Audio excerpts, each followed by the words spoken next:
Monetary Fund, IMF staff and the Gambian authorities on Friday announced that they have reached a staff-level agreement on economic policies to conclude first review of the program under the Extended Credit Facility ECF agreement. Now, the credit facility aims to strengthen economic recovery, tackle inflation, address foreign exchange pressures, reduce debt vulnerabilities, advance structures reform, among others. Our reporter, Yahya Jammeh, tells us more of that in this report.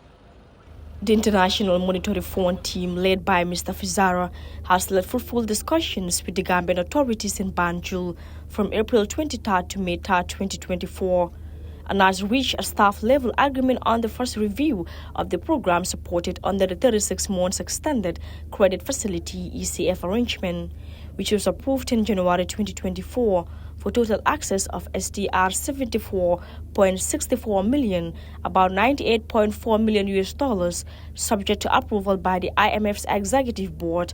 The completion of the review would enable a disbursement of SDR 8.29 million, about $10.9 million, bringing the total disbursement under the arrangement to about $21.8 million. Mr. Fijara, the IMF mission chief for the Gambia, highlighted the positive outcome of the IMF mission review based on their preliminary findings during their visit to the country.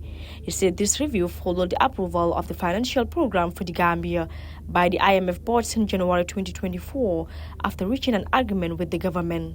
Just to make sure that public debt does not balloon. So that's one important indicator. The other indicator is what we call non-concessional borrowing. So meaning we are advising the government when the government borrows from outside, meaning from outside the Gambia, we advise the government to borrow only on terms that are most favorable for the country. Because the country is at high risk of debt distress.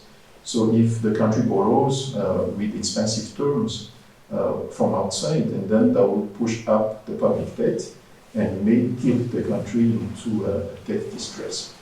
So this is one important indicator. We advise the government to borrow only at terms that are very favorable. And favorable means in terms of interest rate, but also in terms of long maturity. Low interest rate and long maturity, including grace period. The IMF official further mentioned that based on the information gathered by his team, they were highly satisfied with the review. He observes that the assessment indicates a positive improvement in economic growth compared to 2023.